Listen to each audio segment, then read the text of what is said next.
Well, I want to say thank you to our administration, our ticketing, our marketing for putting days like this together. I think this is such an important way to celebrate our community. And, for us, especially this season, our season campaign is dedicated to empowering the youth in the Harlem community, but also the broader community in New York City. And, I just think like this is like such a great way to unite them and us and show like what sports can be for young people, and how much it can teach you about life. And so, I was just really grateful that we got to put on this event again today. And then secondarily, I think that's a really well-coached team. I think Aaron's going to do a great job there. And, for us, I thought, the reason we were so good today largely started with Perri sitting to my left, just, really trying to shut down their best player, but also just playing within our scheme. And that was really an important message for us leaving the Bahamas in these last two games. It's like, can we execute defensively over 40 minutes?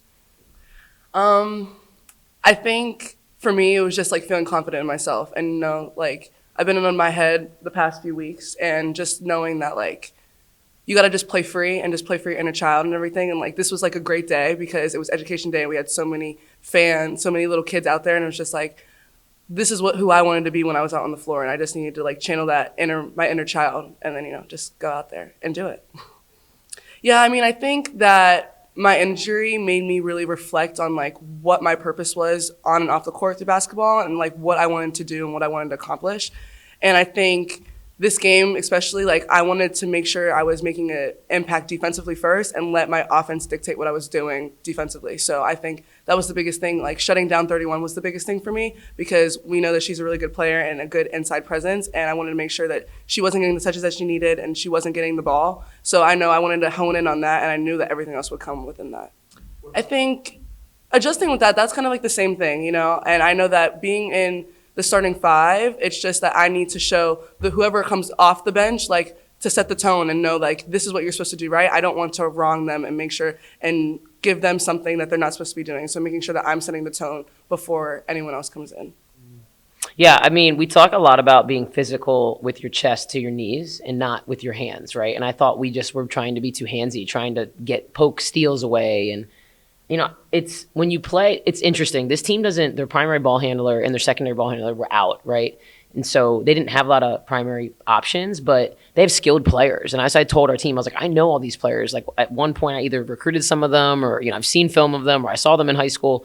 And I was like, you can't just reach. And, that's what bad players let those balls or get like possessions get stolen. And this team is smart. They can handle the ball. So I just thought once we started adjusting in the fourth quarter back to being, again, physical chest to knees and not with their hands, we were able to hold them to a single-digit quarter. But, I mean, we fouled 9 times in that stretch and sent them to the line how many times, right? How many free throws do they have in that third quarter? Does anybody know?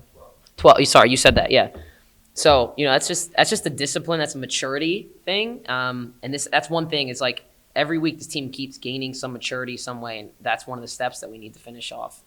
Yeah, I mean, having an ACL injury or any major injury, Noah's had a hip injury, Nicole had an ankle injury. Like all these players have had something very like traumatic happen to them physically. And the ACL, I can speak from personal experience, it's a long journey. Like you don't even feel like yourself usually until like a year.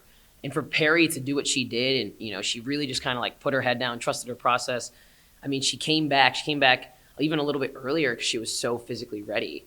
And she just, didn't get ahead of her process. And I think she's exactly where she needs to be right now, which has allowed her to take a big step like today. But I'm not surprised at all because she's one of the toughest kids I know.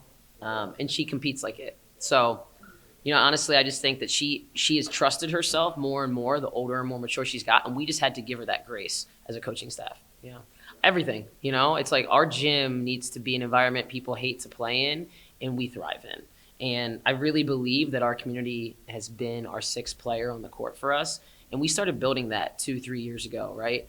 But to just see the excitement for our team, when we had education day pre-pandemic, it was like, I think that last year they finally started cheering for us, but it was just like noise. Today it was a very guided and directed cheering for for Columbia women's basketball. And that's like a credit to our staff, our team, everybody that supported us in the administration. But it's huge. That's momentum, right? And it's like, again, any edges you can get from a competitive standpoint is huge when we know we're hosting the Ivy League tournament. Yeah, it's just on to the next. I mean, Perri said it really well in the locker room. It's like, she was just like, all right, like on to them. Like it wasn't even like, yeah, we're great. I'm glad that we learned some things about ourselves tonight, but we got to turn the page, turn it quickly, and make sure that the best thing that we can do right now is take care of our bodies on our off day and get ready to attack those guys on Friday.